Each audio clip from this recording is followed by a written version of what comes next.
Welcome to Friday Night Lights on Fox 12 Oregon, presented by Pacific Office Automation. Well, here we are in the second week of the second season, week 11 of Fox 12's Friday Night Lights in the quarterfinal round, and we start with the 6A championship bracket. There are 2 weeks away now from crowning some champs in the OSAA. The 6A and 5A title games will be at Hillsborough Stadium on Black Friday. 4A through 1A Saturday the 25th. Washington already moved to a Saturday slate, and every classification will play at Husky Stadium December 1st and 2nd. Regardless of outcome, though, these the final home games as the semis now move to a neutral site. The reigning state champs in Oregon from Westland, a stiff challenge in round 2 with the Metro League champs from Jesuit, on the verge of seeing their head coach Ken Potter equal the all-time state record for coaching wins. Neither this one, unless it was next season then. Second play, the Lions opening March. Bear Gilroy, Danny Weidman, do that voodoo they do. Just 37 seconds in, they scored. There would be more. Next Westland possession after a 3-and-out. Gilroy, the junior quarterback, playing for keeps. 5 yards in, 14-0. Jesuit pumping it out now with the ball at midfield. Trey Cleveland puts it up, but not the intended target. Josiah Molden, the freshman star. The famed Molden family, better people than players, too.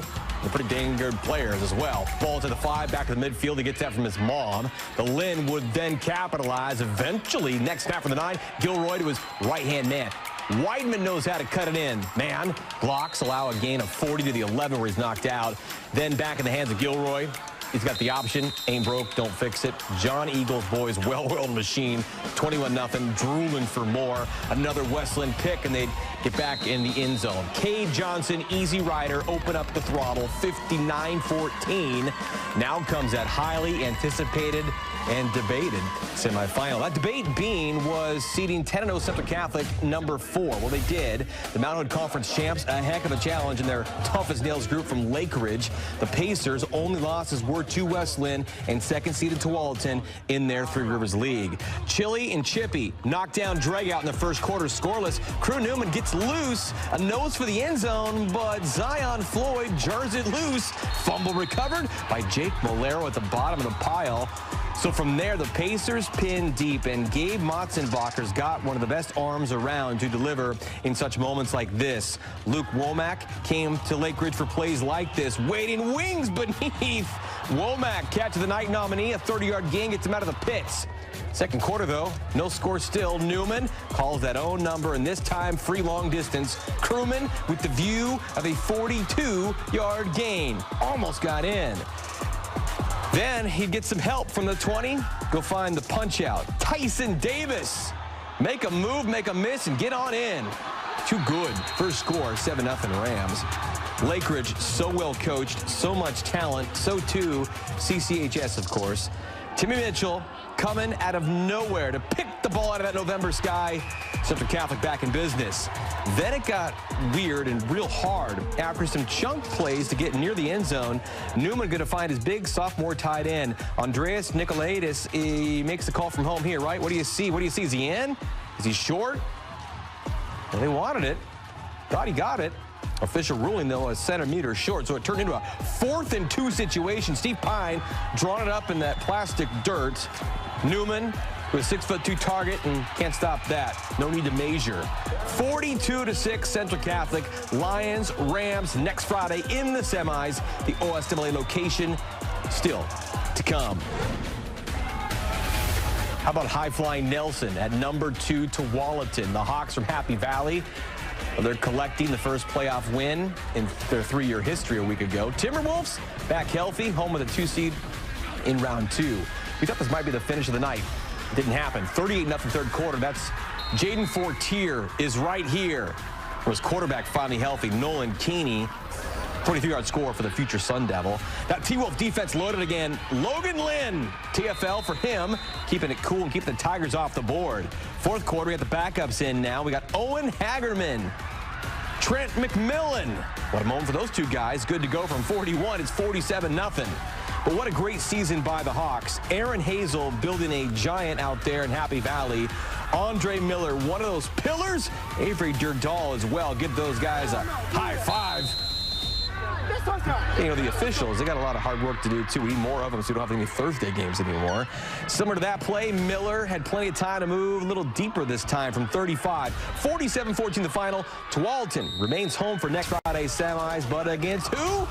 Let's find out together. To the Forest of Sherwood, bar none, the high bar for a 6A crowd. Home of the unbeaten third-seeded Bowman, hosting that sixth team in the playoffs out of the Three Rivers League, 11th-seeded Tigard, who pulled that seeding upset at previously unbeaten South Salem a week ago.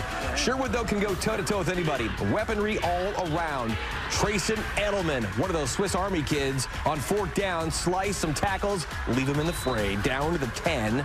Those kind of efforts get rewarded. From the 4, Edelman going to collect the toll. Passing go, early 7-0 lead. Pretty good for a defense on the other side that went 8 weeks without allowing a score this season. And there would be more for Sherwood. Second quarter, their senior, Kaysen Covert, can improvise on the biggest stage. The QB picks up that first down and some extra yards on the side for number 5. Then he dished it out to the junior. Edelman, big-time night, a tasty treat as well. This is short, but they're all worth the same. Sherwood ain't playing games. 43-0.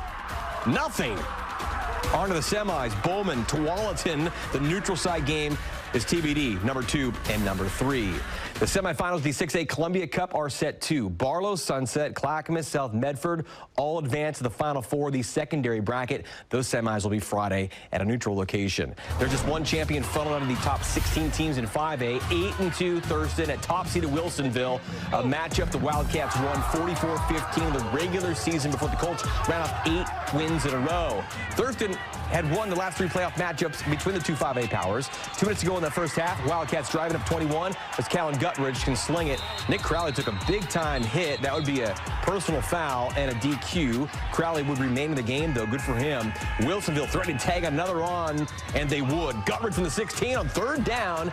Nick Collier. Nick's no best. 35-7 catches dominating at Randall Stadium. Third quarter, first drive of the second half from their own 42. Guttridge knows he's got guys who can fly, and the Beaver Baseball Commit can do that. Read him and Weepert. Mark Weepert, 58 yards. You saved the tape there. Colts coached by a former Duck. Justin Stark's group has no quit. Noel Blair, Luke Newell, 42-14. But that just meant Wilsonville had more time to get more stats, more points. Crowley, he's feeling good, gets a touchdown. 49-21 Wilsonville advanced to a running clock to play Summit out of the Bend for a title game rematch in the semis. The defending champion Storm, where and when still to come.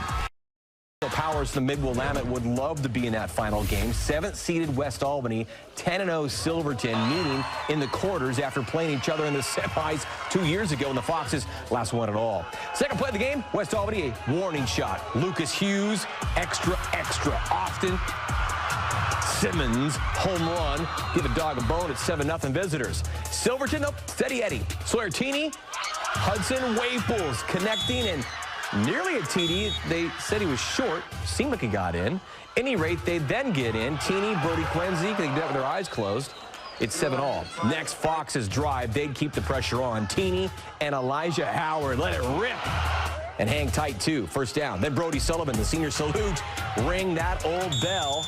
They found it in the bleachers this year. It's 13-7. Teeny can play Houdini. You know that. Next trick, but the quarterback there hit the pylon. Sacrifice yourself, 21-7. Let's go to the start of the fourth now. Sullivan had a little nightcap. 49-28 Silverton when they met before Halloween. 41-14 on this night. Mountain View awaits in the Final Four as Hillsborough's great season came to an end on the road. The 5A semis will be Friday. 4A quarterfinals from McNabb Field and Scappoose. Number 12 Cascade upset last year's runner-up from Tillamook 32-8 a week ago. Get the 9-1 Indians. Tribe's lone loss was the Cheesemakers. The kids from Turner turned it all the way up down Highway 30. Hunter and Nundi reverses and returns to center. That's Nolan Abrams. Cascade's up 13-3 on the touchdown. Cougs kept on rolling on the road. Abrams in the second quarter gonna lock in. Karsten Sandy. Little flip will do ya. 28 yards. It's 19-3 Cascade. Less than a minute to go before the walk to the halftime, though. The Tribe coming alive. Max Nowlin, Alan Cloquet, 8 yards. The game again. Ensuing kick The rain showers had increased. The ball a little hard to handle, dropping to the 20. That would set up Caden Baker, mixing up a batch for 6, warm them up at halftime, down by 2. Go to the 4th. Nowlin, time is now again to take the lead. 24-19, they keep it there. Final try for the Cougs, 4th down. But there would be Elijah Hara, the jackpot to close the door. Scappoose back in the 4A semis for a second straight year, 24-19. It just speaks on how resilient our team is. I mean, we're getting down like that, and the guys, there's no doubt on that sideline. Everyone's ready to score. You know, we have the saying, all gas, no brakes, and that's what we did at the end of the second half and carried on, or end of the second quarter and carried on into the second half. How are you guys feeling now that you're heading on to the next round? Feel great. You know, come Monday, got to get ready, go home, watch some film, and, you know, we'll be ready for whoever we play. Yeah, number 1 Hindley next on the opponent agenda next Saturday. Seaside and Marist made to the other side of the 4A bracket. Well, the Week 11 big game on the 3A of the home of the unbeaten Dayton Pirates. Fox 12's Jeff Lindblom was there for a rematch with Yamhill Carlton. Jeff, this set up to be a great night at the Tigers. Offered the Pirates their best challenge of the year, 38-36, but that was way back in Week 1. What a night. No kidding, and it was a fun one out here tonight, Nick. It turns out that Pirates and Tigers are a recipe for a good time. Here's how it shook out.